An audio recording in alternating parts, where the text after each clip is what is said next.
and the hyena. If animals can hate, then surely this is hatred. Each night, the African plains become a battlefield for this ancient blood feud. A shocking look at a dark side of nature. Eternal enemies, lions and hyenas. They feel, perhaps as we do. They pay tribute to the fallen. They will risk the entire herd to protect one of their own. Do we share more with these great creatures than we realized? Follow the last free-roaming African elephants in Reflections on Elephants, a new National Geographic special.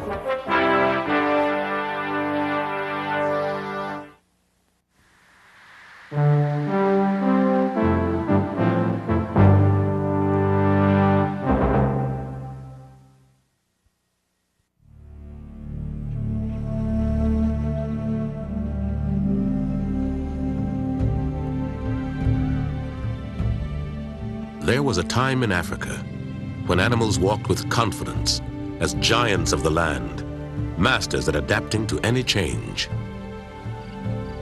It was a system driven as much by the birth of new life as it was hinged on death. This was the essence of the old Africa of novels and films, a harsh tapestry of abundance, hardship, and violence.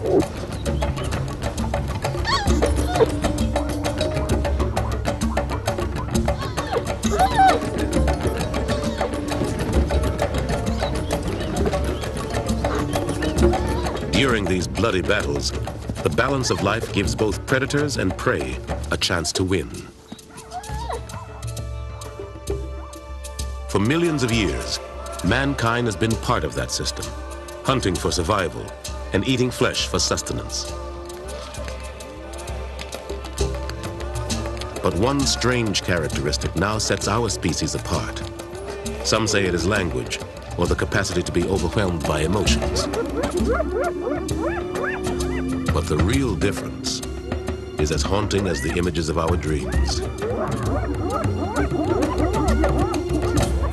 Only one species kills its victims for its horns or teeth. Only man slaughters for trade, leaving in its wake not only death, but suffering.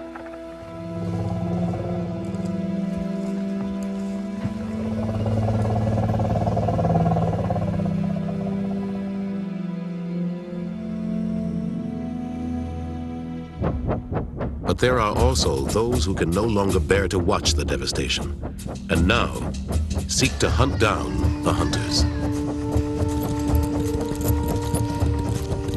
Now, members of the same species do battle among themselves to save or kill the other species.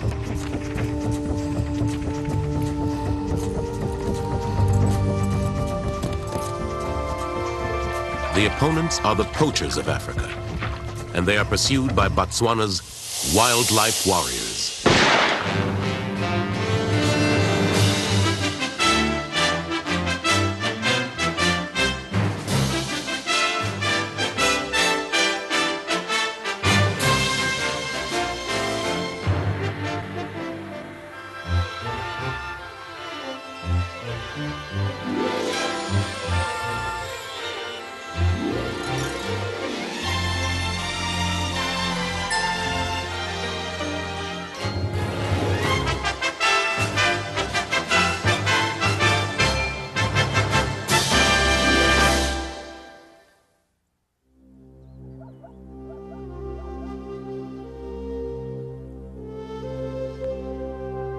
Like pigment on a glorious oil painting that gradually melts to life, each dawn in Africa steals your breath.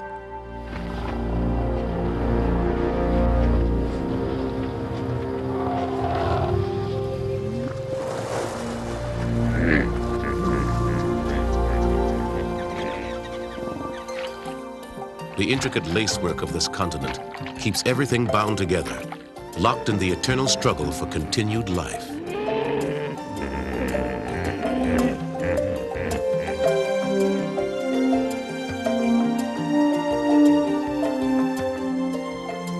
In places like Botswana, time stood still.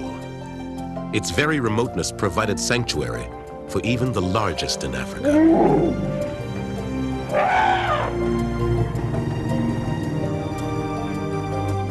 Botswana's great wetlands, etched into the desert, sprawled over thousands of miles.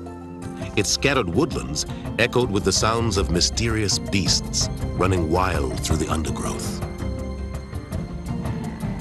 Huge herds darkened the floodplains of a country where more than half of the land accommodates wildlife, a forgotten paradise. But no paradise is forgotten for long. Ancient rhinos die in an instant. Their horns feed man's myths about strange cures and aphrodisiacs. Elephants are simply shot for their ivory. Many escape to suffer alone. An old female has taken a bullet in the shoulder. The wound prevents her from reaching the next waterhole. By sucking from her stomach, she steals water from her body to splash behind her ears for cooling. The next few days will be a race against dehydration. A race she will ultimately lose.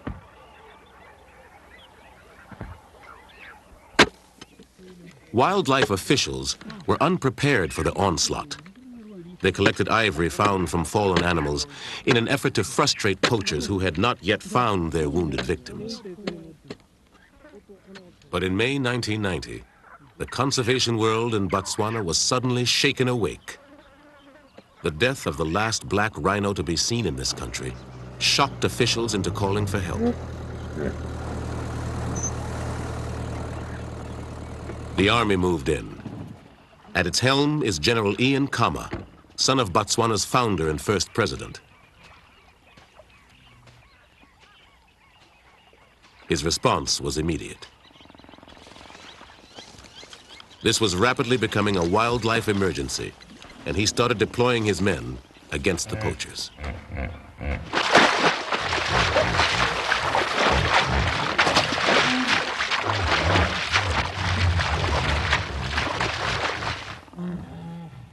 The new battlefield for this country, with fewer than 1.5 million inhabitants, is carved out of the Kalahari Desert in southern Africa.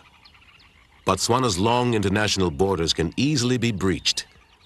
It was in the north that poaching had exploded, burning like a wildfire, unchecked through the wilderness.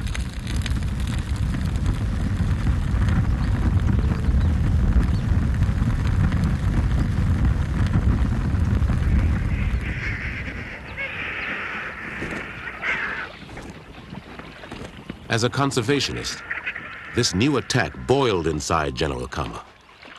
There was outrage when that black rhino was shot. It symbolized for us the arrival of serious poaching. There came a time when we couldn't just stand by and watch our natural heritage disappear. We had to do something. Tracking down poachers is really difficult. I mean, you can defend towns and strategic points in a country, but to defend a wilderness, how do you do that? So we employed everything we had available and developed our experience. Initially, we put 30 men into patrol, but soon realized that this was a much bigger problem, and so had to increase our presence. Today, we have nearly 900 well-trained men in the field.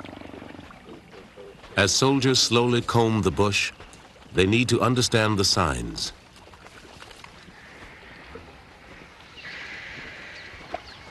Scavengers drop down from the thermals and swirl onto the gunshot or snared animals that have limped off to die slow deaths.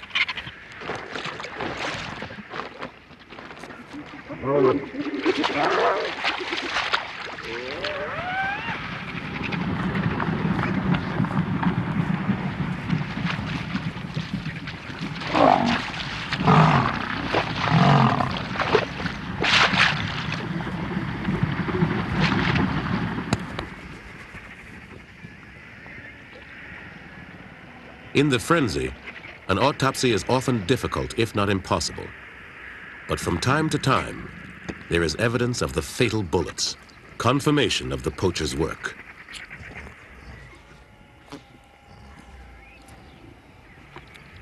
But each time they seem to melt away into the undergrowth, like phantoms leaving behind artifacts of their grisly profession. From tiny snares to hastily abandoned loot.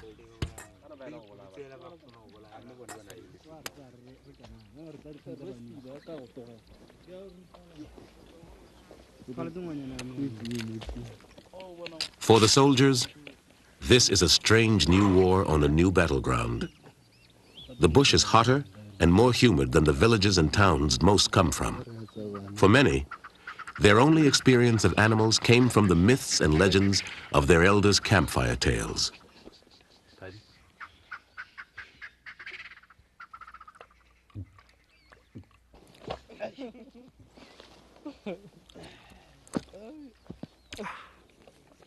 They will need more than just their weapons training to stay alive in the bush. The heat, the insects, the distant call of a lion after each drop-off are all unsettling. But the real danger can come from the men they hunt, somewhere out there in the silence.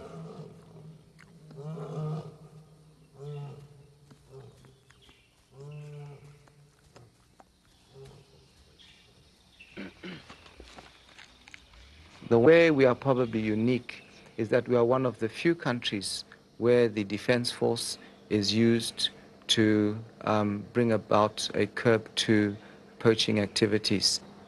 Even from the highest level, our president has even gone out, he has taken time to visit our soldiers in their anti-poaching bases to see what they are doing. So when you have that type of interest and support at that level, then obviously we are bound to succeed. Besides visiting the men in the field, President Masiri also takes an active interest in local conservation projects and is determined to change attitudes. Wildlife in Botswana was used for hunting, but that has been phased out. Now it's mainly for tourism, and we are also encouraging people to do game farming. We are one of the very few countries that have the wealth of wildlife that we have. It's a natural resource, it's a national resource. If we lose it, we'll never get it back again. And therefore, we must do all we can to protect it.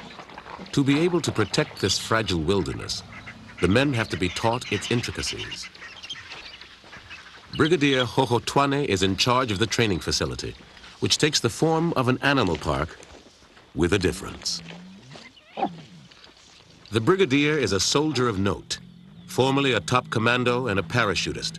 But beyond that, each venture into the lion cages with him is like a journey into the soft soul of an animal keeper. His passion is lions. We've taught them all to sit down when they eat. Sit down, Soli. Lions are not as aggressive as we traditionally believe. They will not attack you unless you provoke them. And if it charges on you, almost 90% of the charges are mock charges. And if you stand still, it will just go back. And don't sit down or try to take cover because it will get curious and want to investigate. His fascination for lions is shared by General Kama. As you see, even the commander is here. Cut it, girl, cut it. It shows how important this training is. He takes it very serious. No, girl. We also have had cases of lions getting into the tent, and they do not harm anybody. These lions perform a crucial role, not only in familiarizing soldiers with predators, but also in the training of army horses.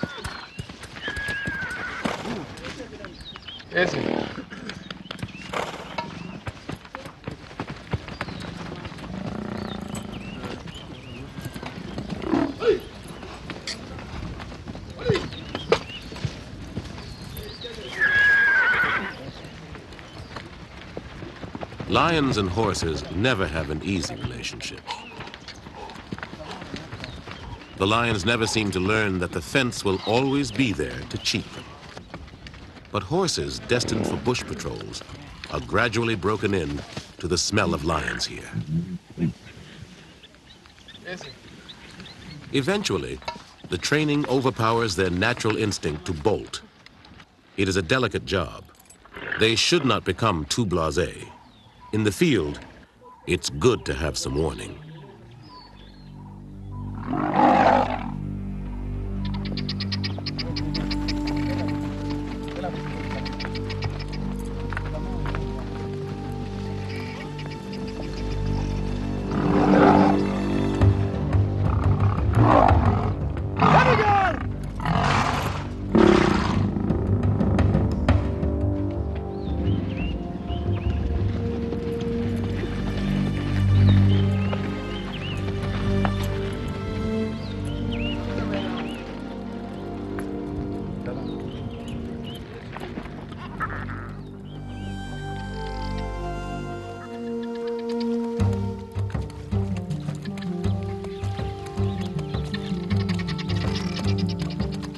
In the Saili region, the peace is often shattered by the sounds of distant gunfire.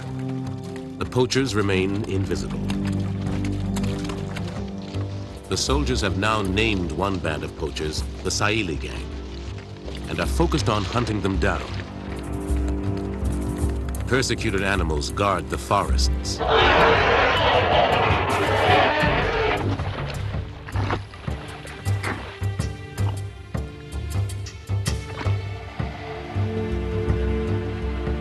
For months, the patrols comb the gang's eerie hunting ground, waiting for the gunfire.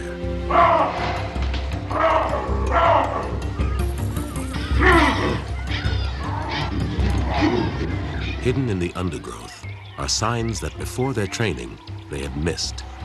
Wire snares set to spring. Some have pulled free, but will tighten later.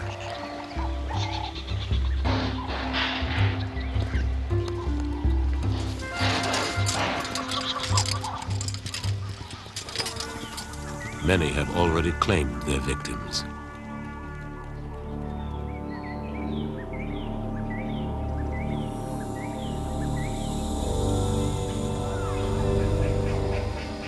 At times, it feels as though an ambush is being laid by the very bush itself, as it sulks with a forbidding silence, filled with the ghosts of the dead and the savagery of the living.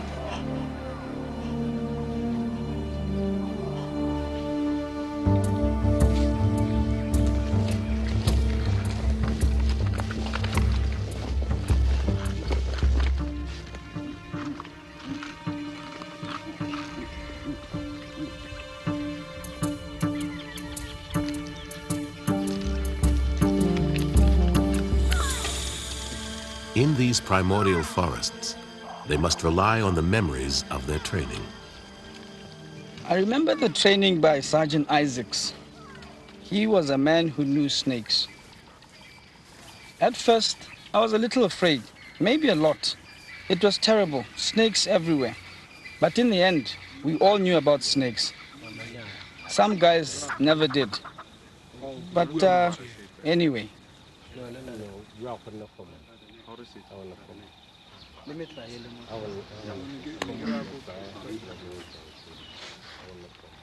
What we discovered is that if people don't know and don't understand and don't love animals, will not be prepared or will not really take this operation serious. What we do here, we teach our soldiers how to handle these animals and also instill love for the animals in the soldiers. So I'll demonstrate how you catch Egyptian cobra. For catching Egyptian cobra first, you have to play with it for it to get tired. And you hold its tail like this.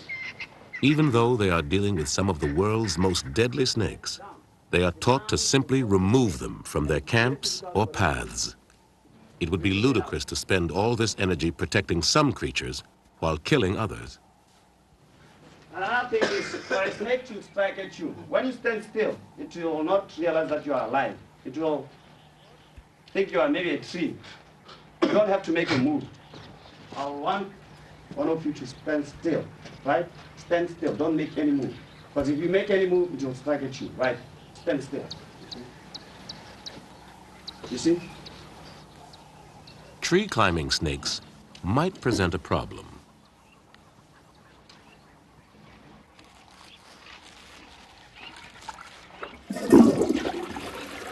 Elephants, that is just on-the-job training, I'm afraid. Like in one of our camps, the elephants can smell the fresh water that our troops use when they bathe or when they cook.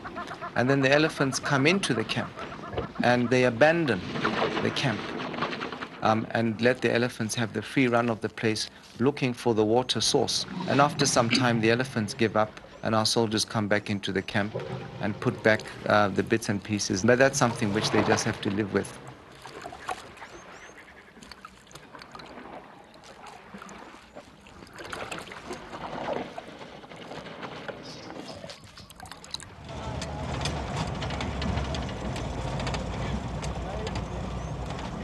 The presence of soldiers in the north increases daily.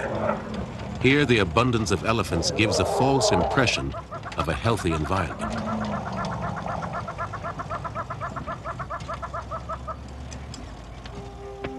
Hidden behind the ever more fleeting glimpses of rhinos and a screen of elephants, the grim efforts of the tireless Saheli gang are shockingly revealed.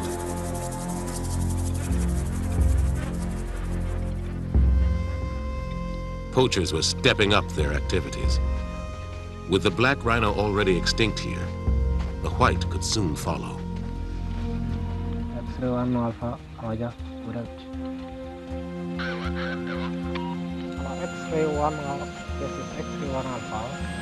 From each kill, tracks are followed using ever more experienced trackers. Each time, the poachers head due north towards the river.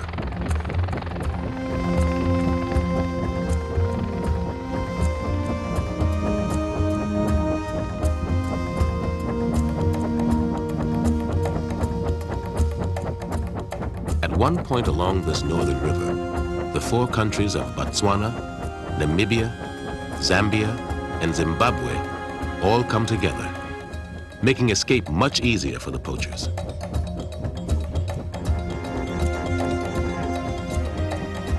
It's in these familiar swamplands that the Saheli poachers can most easily disappear.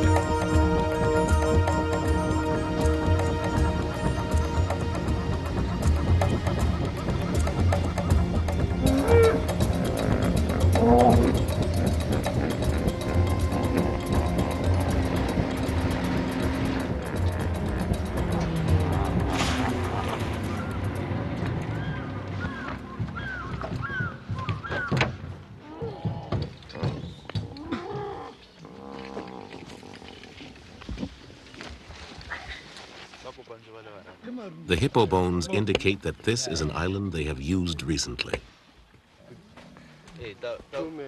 Here, poachers make up bundles of meat to carry with the ivory and rhino horn to markets in the north.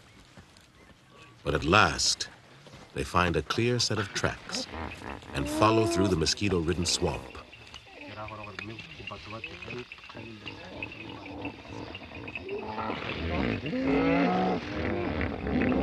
Armed with a knowledge of the bush and a rising confidence, the soldiers now penetrate the night, closing in on their prey.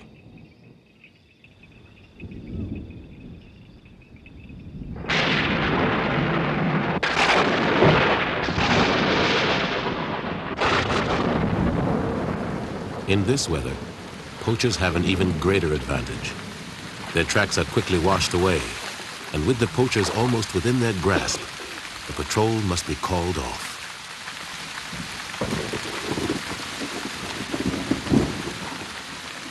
Invisible poachers are everywhere in the soldiers' minds.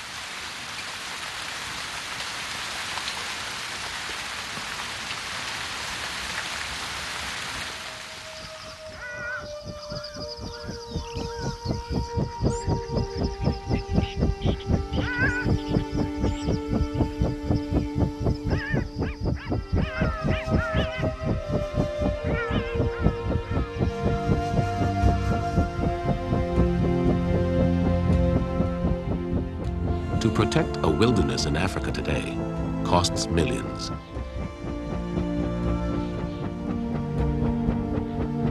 Now, Botswana has begun to spend a substantial part of its military budget on fighting this invisible enemy. A war against phantoms.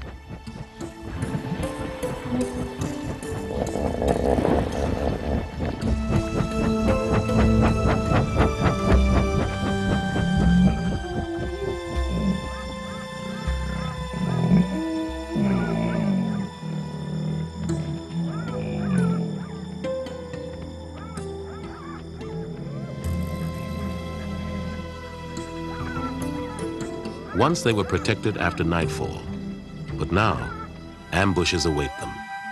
The soldiers use image-intensifying night scopes to see through the inky night.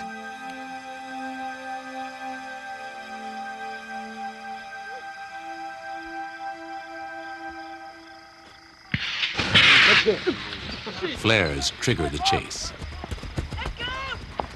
At last, the poachers become real. Scrambling for cover, they run for their lives. Now, there is no cover of darkness, no place to hide.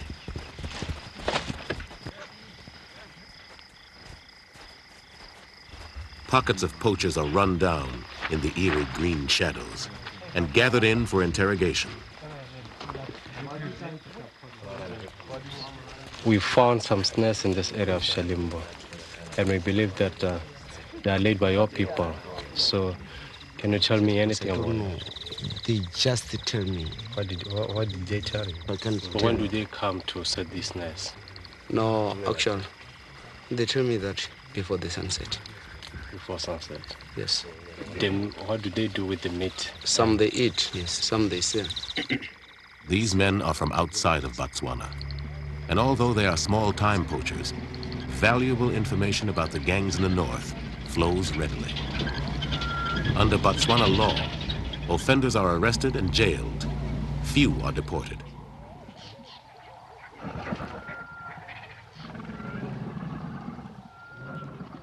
Amid the struggle to destroy or save, there are still many areas in Botswana in which peace prevails. Remnants of the past.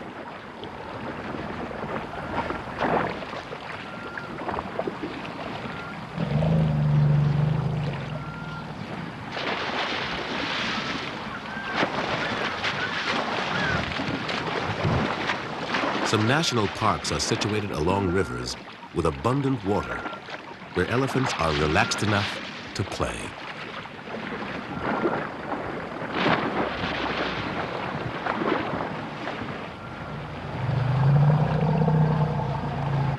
Although diamonds are the top-earning industry in Botswana, tourism is growing rapidly, and the real jewels amble along inside the national parks and wildlife areas.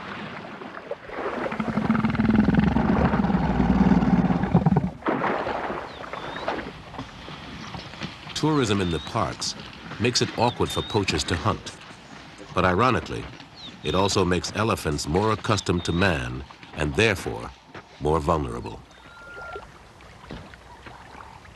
Where poachers have left their mark, the atmosphere is very different.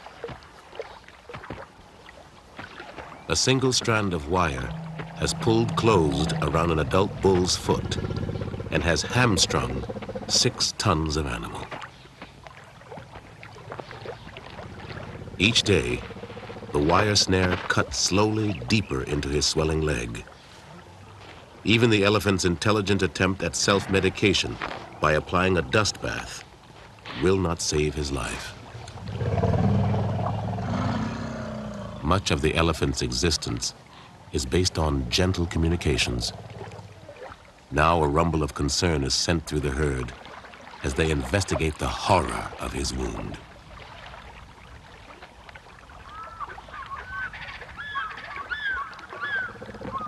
In the areas of heavy hunting, stressed elephants dribble from the temporal glands on their faces.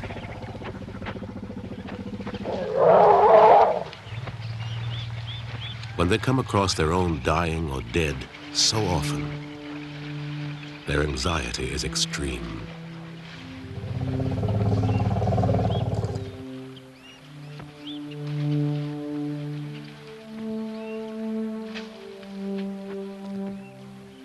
an animal that has learned to trust man the tourist, these acts of betrayal must be deeply disturbing.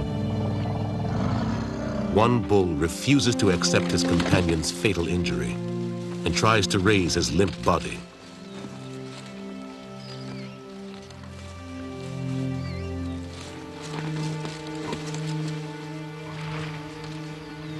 Some have been known to carry away their wounded or ritually cast soil and branches on the dead. This attempt comes too late for the fallen bull.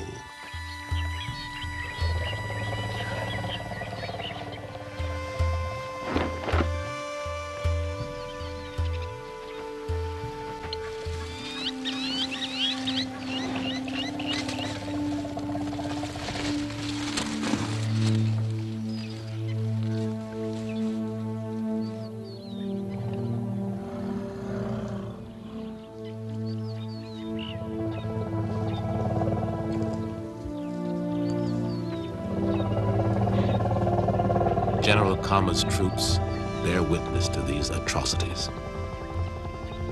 They have seen for themselves what damage the poachers can do to our wildlife populations, and that is enough motivation for them to get out there and be patrolling in those very difficult circumstances. The Army's very success in capturing poachers and confiscating ivory may lead to some confusion. 12 tons of ivory already fills government storerooms. Now debate rages inside the country about what to do with it all. Should Botswana sell it to finance conservation and the anti-poaching effort? At the moment, the tusks are worth very little because of the ban on trade. But a renewed trade will revive the market, and that will give poachers new incentives to kill.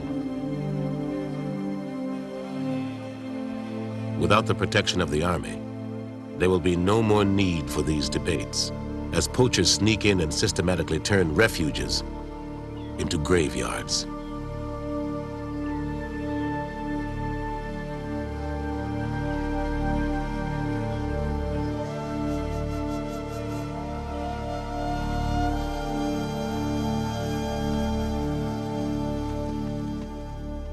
Running wild in the backcountry, one young white rhino and her calf have defied all odds. Today, all that is left of most of the rhinos in Botswana is locked up in a vault.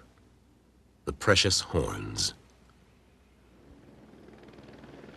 When the numbers of white rhinos dipped from over 200 to less than a dozen, an effort to capture this last handful had to be made. As a result of the fact that we had concentrated our efforts in a region called the Kwando and the Linyanti, quite a few of our rhinos were poached, and that is why a decision was made to translocate those rhinos in the Chobe to a rhino sanctuary in another part of the country.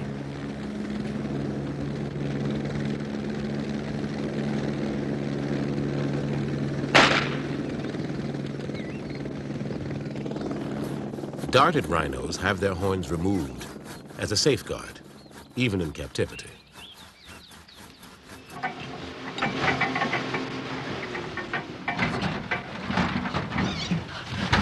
Finally, the female and calf become captive, like state witnesses, held for their own safety. One rhino, already riddled with fresh poacher's bullets, died on the way, despite the rescue effort. The calf did not appreciate her isolated 6-hour journey.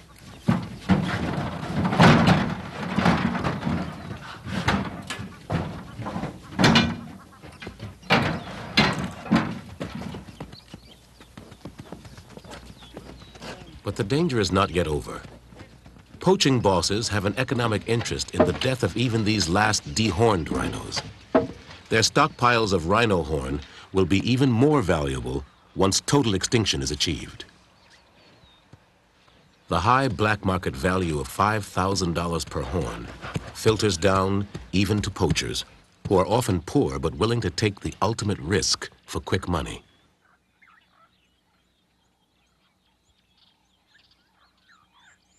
2 years later, the rhinos are still in the sanctuary, under lock and key and constant watch.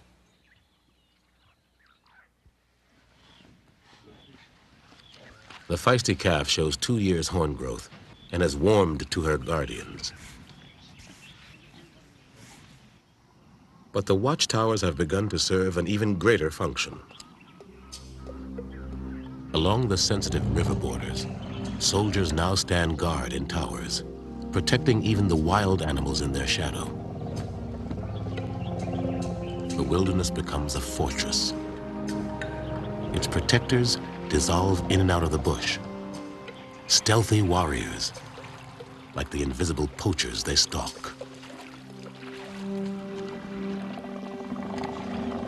As they become part of that bush that conceals them, they see into its anguished soul as never before.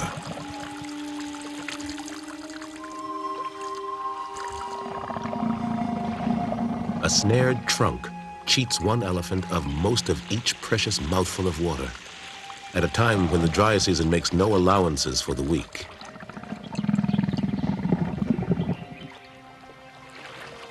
They see into the heart of the beast that is man.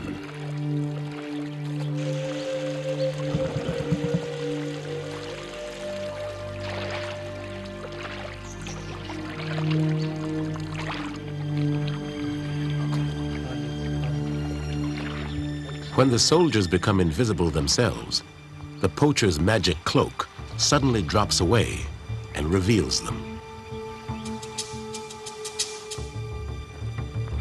Grab him! What's up?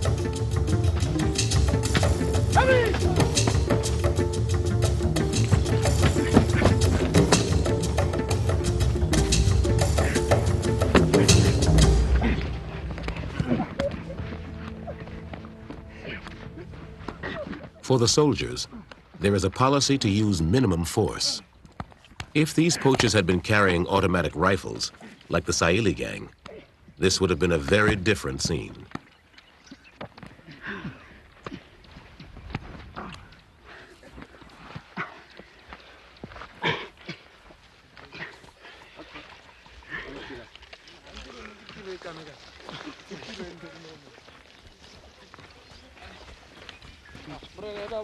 As they bring in more prisoners, a smoldering tension hangs over the interrogation.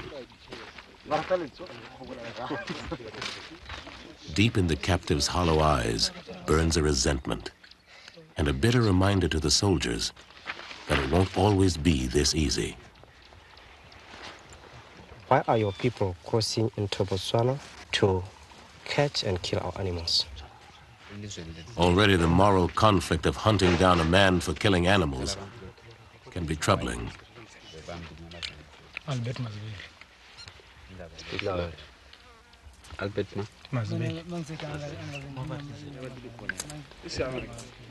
Small successes start to emerge.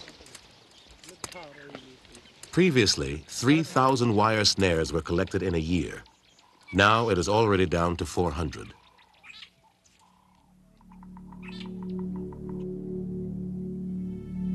But each tactic has a counter-move. Each counter-move creates a new challenge. Poachers now employ a tactic that is almost as old as Africa itself: fire.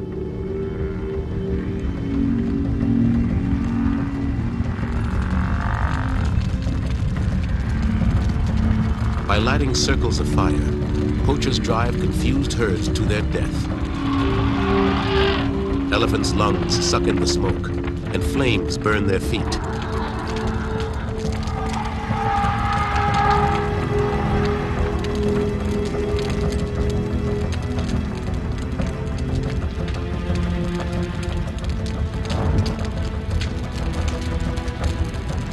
This deadly pact between poacher and fire causes massive destruction.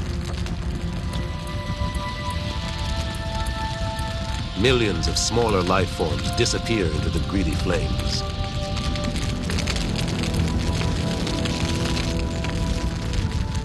And opportunists haunt the shadows.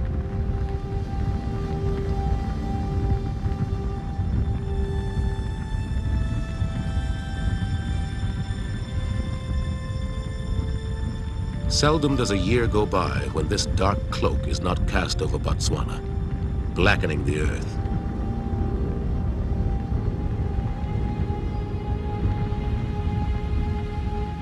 It gathers in the victims and throws scraps to the waiting predators.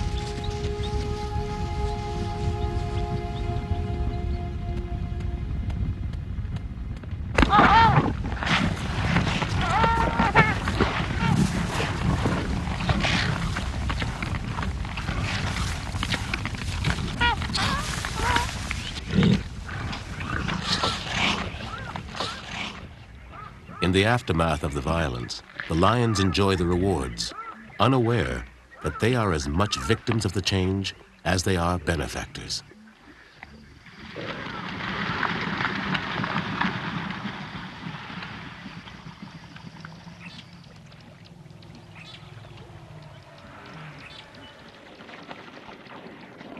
The country's 50 to 70,000 elephants are already under pressure to find the food they need.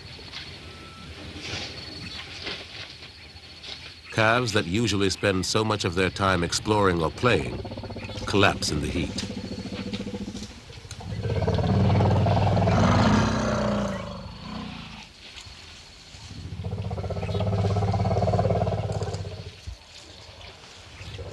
When the time comes to move on again, they are reluctant to be roused.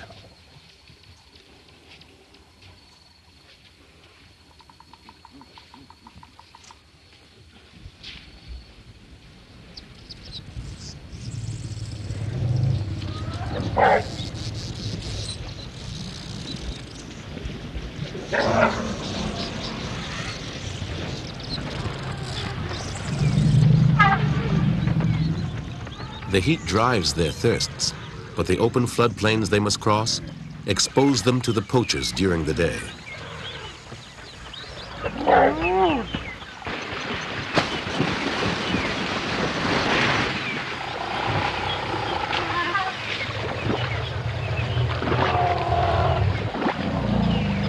Any sign of man on the wind sends caution rumbling among them. The very young who can't use their trunks yet must stop to drink. For them, the pace is too fast.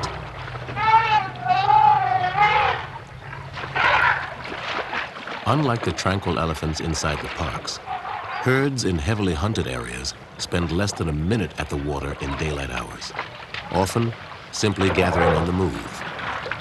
The weak and the young are often left behind as the herds hasten back into the tree line.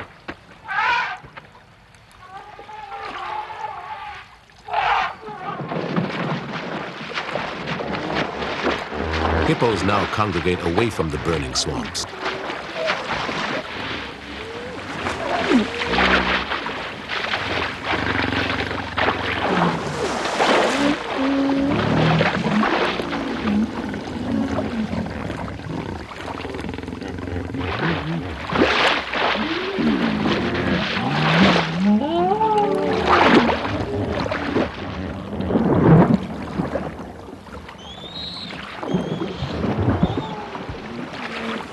As they cut and slash over new territories, the bulls are in danger more from each other than from poachers.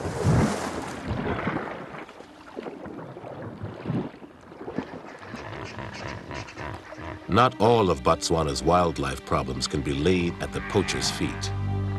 For years, the sounds of the legal hunters' guns have shielded the poachers from detection. Huge herds once filled the horizon. Now some areas lie dormant and wasted, staggering under the weight of both hunting and poaching. Landscapes with a lonely soul.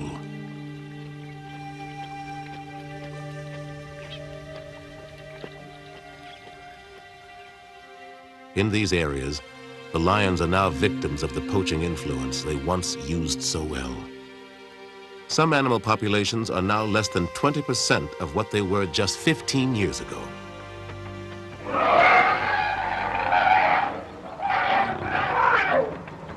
With such limited choice, some lions now specialize in hunting young elephants. The elephants are determined to chase off the lions and rescue any youngsters, but the predators take on even the largest and risk all to defend their kills.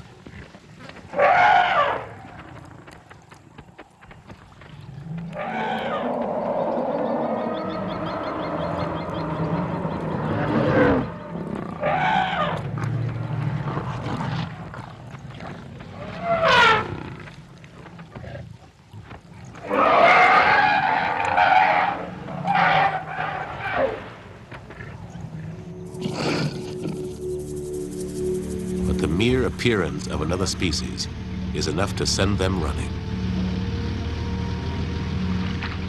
They know what man can do, and they conquer their natural dislike for water.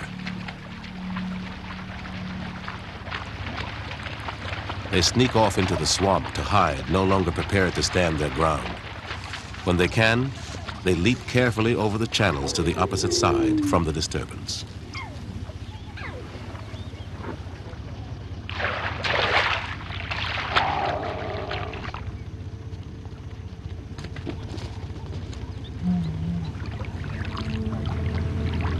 The very young cubs have learned already to increase the distance from any encounter with man. Even they are now persecuted.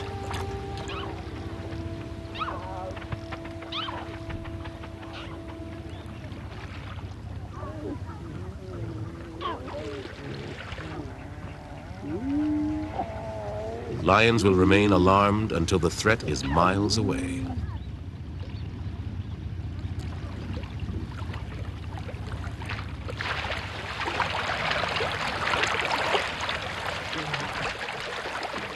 Huge tracts of poached and overhunted land in Botswana leave animals either crowded into sanctuaries or scuttling away from any disturbance.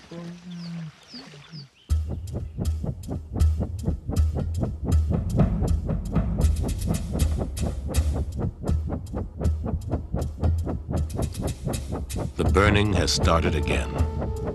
It is the time of a grim harvest.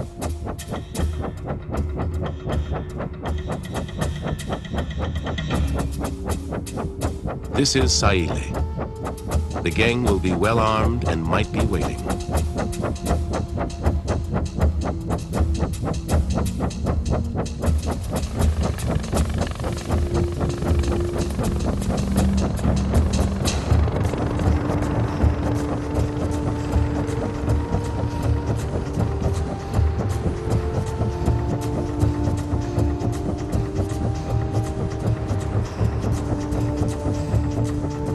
Like predators, they drop down and enter the world of their prey.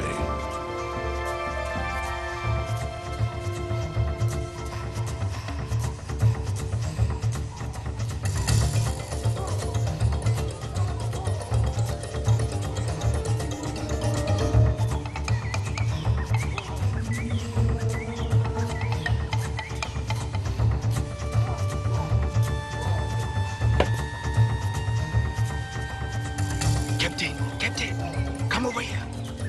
Captain.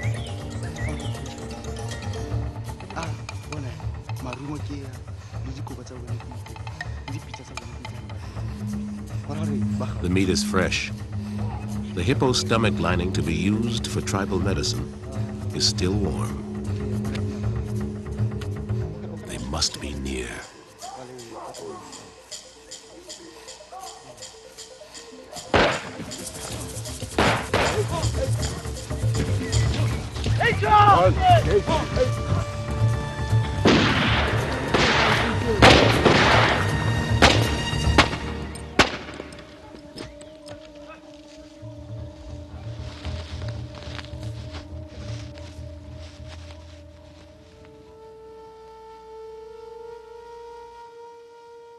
Two shotgun rounds blasted at the nearest soldier sealed the fate of these poachers.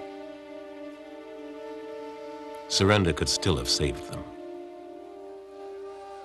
But the decision to kill still weighs heavily on General Kama and his men. I know it's hard to sometimes understand that people are getting killed for poaching, but it does put this into perspective. This is a mini war.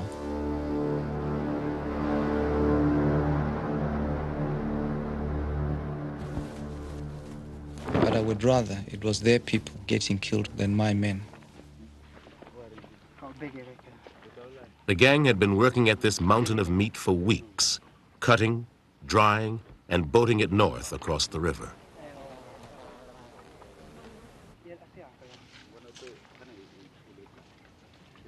Their magic had betrayed them. They had thought they were invisible, protected from the bullets by a witch doctor's medication.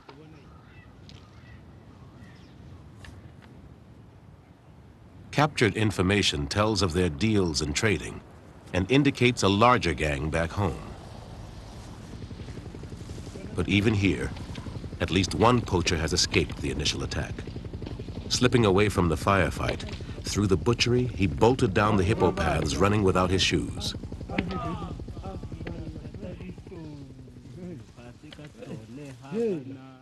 Among the debris, yet another question is answered. The final explanation of their apparent invisibility over the years. The soles of elephants' feet have been put to deceptive use, leaving behind no human tracks. 2 poachers were killed who had the intention of coming here to kill everything in their sight. One of them escaped, but it's believed that he has been wounded because blood was seen on his trail. They saw a lion following that blood.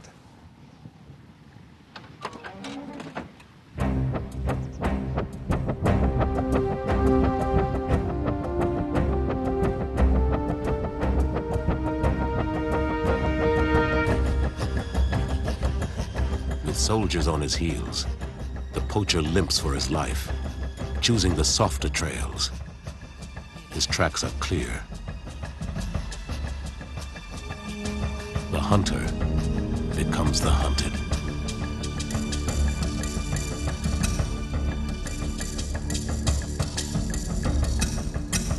If the fugitive survives this nightmare, he will tell the rest of the gang what happened here today.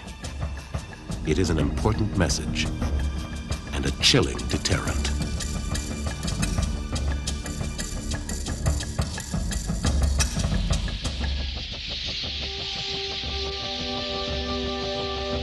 Over the last few years, more than 200 poachers have been rounded up. Very few are actually killed. But as long as there is wildlife in Africa, it seems there will always be poaching. General Kama is determined to let the battle continue. We know that we're succeeding. After 4 years, we've broken the back of the major poaching groups. Poaching has dropped off substantially. It's been hard going, costly, and a strain on resources and equipment. But at least from a poaching point of view, the future of the country's wildlife is very bright.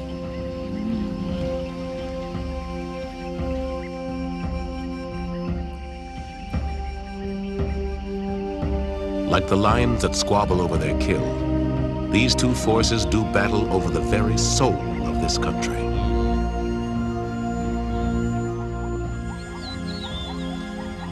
With the success of these operations dancing on the wind like a breath of cool air over a parched land, the old Africa slowly re-emerges.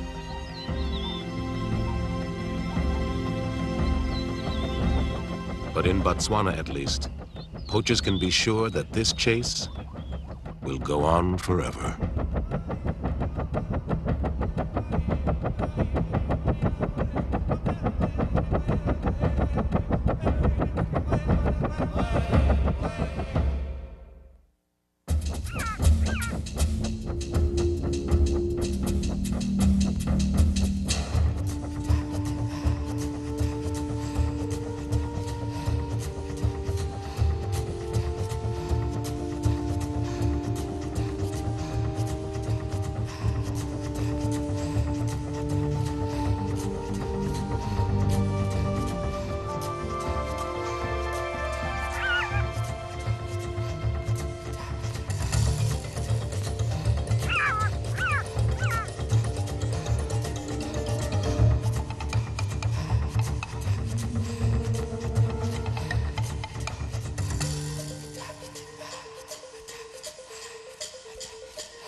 We hope you have enjoyed this presentation from the National Geographic Video Library.